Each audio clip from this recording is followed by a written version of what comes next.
how can I create stories in my content strategy if I'm not a good storyteller? So essentially, if you can kind of piece together different posts that kind of all continue to tell a story, which might be tricky if you're just an auto guy. How do you explain how to? Wait, are you talking about? Are you talking about stories like overarching, like telling overarching stories like Facebook stories or Instagram stories? Overarching stories. So I know one of the clients we had, he kind of put together a video of the customer experience when they come into their shop. So that was one way I was like, oh, okay, that's a unique way to kind of describe what's going on in a story-esque fashion, not so much as the little circles on Instagram and Facebook. But if you're not a good storyteller, how can you create content that's in a story mode? I mean, I think a lot of people watching this, if they're running a business or they're a key employee at a business and interacting with customers, they're probably better storytellers than they think, first of all, if they're interacting with customers, because they're probably, anytime you interact with a customer and you're answering questions or leading them down the sales process, you're in essence telling them a story.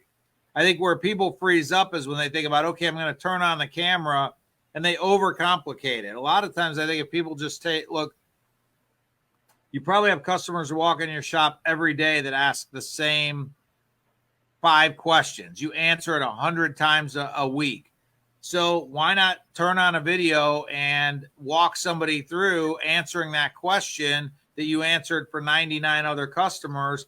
It becomes, it's obviously something where it's an interesting thing because you get asked the question a lot and you are telling a story. Every time you answer that question to a customer, you are telling a story. Hopefully it's a truthful one. Hopefully you're not making something up, but you are telling a story. The question is just taking that from a face-to-face interaction and taking it to digital, because then that one story can reach hundreds, if not thousands of people versus a one-to-one.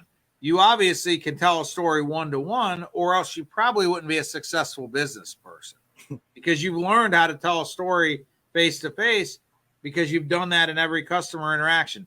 So all digital marketing storytelling is doing is amplifying that to where you could tell it to more people at one time. So don't overcomplicate it. Don't try to make a situation where now that the camera's on, everything changes. Just think about what you do day in and day out, questions you answer day in and day out, conversations you have day in and day out, and bring that to digital. Yeah, that would be my advice. Yeah, I was going to say, if there's a problem that you solve for the customer, that's a great story, like you said. And especially if it's one that you've done over and over, you're an expert in your field. And so that's something that if somebody that doesn't know is coming to you, that's easily a problem that you can solve. Hopefully you can explain it. If you need to write it down and do everything beforehand, obviously, but like you said, simplify everything that you can kind of put into an answer. And like you said, if you've done it a bunch of times, 20 times a day, it should be natural where you can just flip it on and be like, hey, so I hear you have this problem. Like pretend you're talking to a customer that just came in and you're going to look at the camera and be like, okay, this is the problem I'm going to solve for you. And then obviously, like I said, you probably have a few of those different situations of people coming in that, hey, I've got A, B, C, D, like Monday, do this. And then Thursday, work on one when you're sitting around with time to kill. The ideal time. Oh, yeah. Sorry. I didn't mean no, I was going to say, if you, I think I was going to follow me say, if you have time to kill, an easy way to eliminate that time to kill is hopefully having a customer come in by answering one of their questions, and that way you can get more customers. The other thing you could do too is if you have behind your counter, at your desk, whatever, a notebook, when somebody asks you a question, as you're thinking about what we're talking about, jot a note down, because those are the things that are going to become the stories. You know, to use, again, a lot of people we work with are in the window film industry. You know, if you're doing that for homes, and like say people are talking to you because they have a faded piece of furniture or whatever, and the story you're going to go down is by saying, hey, you know, the when they did the windows, they told me they're triple pane or they got low E. I didn't think I was going to have a fading problem. And you're going to proceed to tell the customer how there's multiple elements of fading and nothing can stop it completely other than putting the item in a dark, you know, humidity controlled room. You're not going to stop it. But what you could do is chip away at the main building blocks of what causes fading to try to reduce it significantly. That's a story somebody that's in the residential field probably has down, like they could say it in their sleep. But the problem is the person that has that question or has that faded furniture, we assume, like, because we've talked about it so much, that that's like common knowledge or something like that. So why not basically show a piece of faded furniture, turn the video on and be like, and tell that story. Tell why low E window isn't going to stop fading. Tell them, be honest with them. Tell them why even window tinting put on window isn't going to stop fading. If you've got a wall of glass that's getting a huge southern sun for 8 hours of the day, and you put the furniture right in front of that, depending on the type of furniture and the quality of the furniture, you're going to have fading. Now, window film could significantly slow that fading down, but it's not going to stop it. So if you could tell that story in a cohesive way, now all of a sudden that becomes, you're something, you're telling a story, but you're not like, I think a lot of times people just get, they freeze up thinking that it's got to be something much more than what they do every day. And the reality is storytelling is just telling people what you do every single day. No, agreed.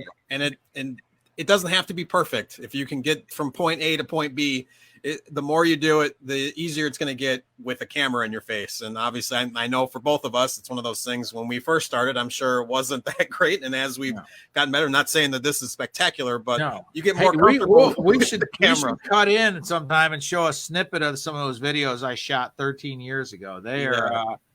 They're pretty comical. I mean, and again, I don't have a problem. I tend to be somebody that, has an easy time talking to people and don't have a problem raising a family of Italians. So I don't have a problem talking. And there is something different when a camera turns on, that even if you're somebody that's got a good personality, sometimes I think you feel like, oh, that wasn't the way, I need to redo it. And that becomes a headache. And then you don't want to do it because every time you do it, you do 50 takes. And then you're like, forget it, man. I hate doing this. So I think if you get comfortable with just recording it and allowing, like, if there's a mistake or whatever, talk the same way we're talking right now to each other and let it go. Because I think the people get frustrated. They think they got to produce this perfect, hey, Rob, I see your comments, buddy. So, no, I think people feel like that once you turn a video camera on, it's got to be this perfect piece of content. It's got to be like perfectly produced. And that's what freezes them up. And then they end up not wanting to produce it because they feel like they can't produce perfect pieces of content, and nothing can be further than the truth, Yeah, no, definitely. Nothing is going to be perfect. There's not going to ever be a perfect piece of content, regardless of, even if the ones that you see out there, there's always going to be something that you could do better. And that's okay. As long as you can, it's harder to get to the moment where, like, okay, I got to stare at myself and edit this video and like, oh, I can't believe I said that. So you do have to get over a few things and just kind of be like, I'm going to get better as the more I do. And hopefully this is something that will hit somebody. They'll get some sort of piece of information or education out of this content or entertainment. And then you move on.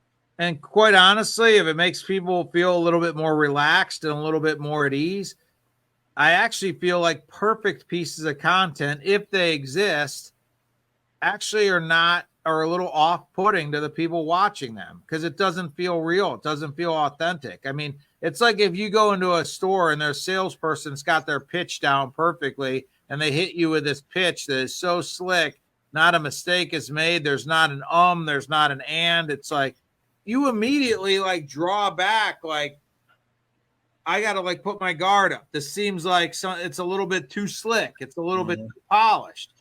The same thing applies to your videos. If you could produce a perfect video, I don't know that I would advise you to do it because I think it would come off as not authentic.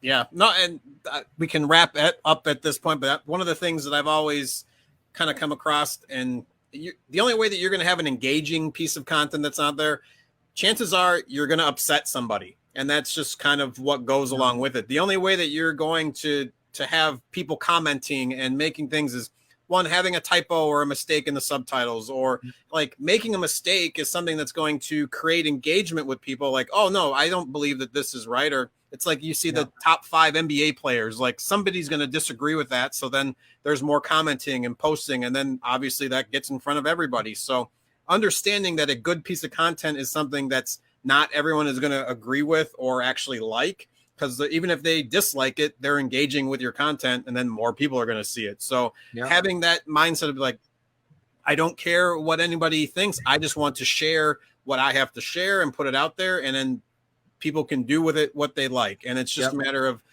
putting out that content, which obviously is sometimes the biggest hurdle for most people.